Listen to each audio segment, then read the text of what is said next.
Hanover Square Press and HarlequinAudio present Old Money by Kelsey Miller, performed by Helen Laser.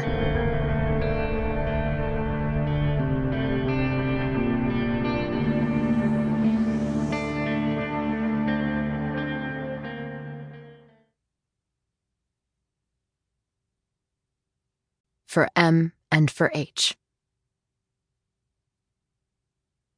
Chapter 1. I know we're there before I open my eyes. I can smell it. Honeysuckle and crushed leaves and humid summertime woods. It washes through the train car like a woozy fog. "Briar's Green, 10 minutes!" the conductor bellows, and I sit up. I wasn't really sleeping anyway. "Thank you," calls the girl across the aisle from me, the only other person in here. The conductor looks up at the girl, confused by this sudden outburst of appreciation. She smiles even bigger, and I just know. "Oh!" The girl stands halfway, shouting brightly to the conductor again. "It's this car, right? These doors will open?" The conductor nods once, then darts a glance at me. I lift my eyebrows half an inch, denying any affiliation with or knowledge of the very chatty 20-something squirming across the aisle. She squirms in my direction now, oblivious and beaming. "It's a short platform," she explains, "at the Briar's Green stop." I clock her appearance. Fair, lightly freckled skin, a mass of dark curls, cutoffs, and a Sarah McLachlan t-shirt. Too stiff to be vintage, probably an Etsy knockoff. "So you have to exit through the front of the train?" she adds. "It's one of the oldest stations in the country." The oldest, actually. They only replaced the wooden platform with concrete a few years ago, and only because Hurricane Sandy destroyed what was left of the original.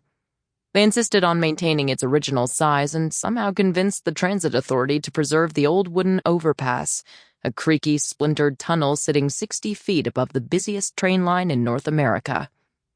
I don't know how many tax dollars went into saving that rickety slice of history, but I'm certain every one of them could have been put to better use. School lunches, a bomb, whatever. "I guess it's like, why modernize?" the girl continues. "Not a ton of train commuters there, right?" She tilts her head and gives me a knowing look that seems practiced. "Right," I say, offering a shallow smile. And then, for some reason, I ask, "Are you from there originally?" I startle at the sound of my own question, my mouth hanging ajar. God, I'm not even at the station yet, and I'm already talking like them. "Oh, gosh, no," says the girl, laughing as though I've flattered her rather than the opposite. "No, I've just always wanted to visit. I'm obsessed with the Briar." Bingo. A chilly prickle breaks out along my forearms, and I turn forward, my brief guilt gone and forgotten. She's one of them. Briar's Green was always a destination of sorts. Renowned as both idyllic and elite, the village has long been considered the archetypical Hudson Valley enclave, lush, bucolic, and laden with early American history, and just dazzling in the fall.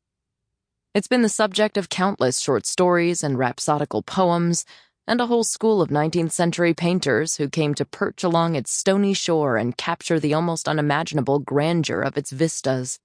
It's also the place where, 20 years ago, my cousin, Caitlin Dale, was beaten to death by her boyfriend and left floating in a pool. Almost 20 years ago. It'll be 20 years next month on July 4th, 2019.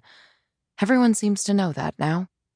For the last decade, I've been the oddball who goes somber as July 4th approaches, showing up to the barbecue with supermarket potato salad and a forced smile that makes everyone ask if I'm feeling okay. I've been hurrying home to my apartment at dusk while the rest of Manhattan floods outward toward the waterfront, angling for a decent view of the fireworks. Nobody remembered that July 4th was also the day of a once infamous murder.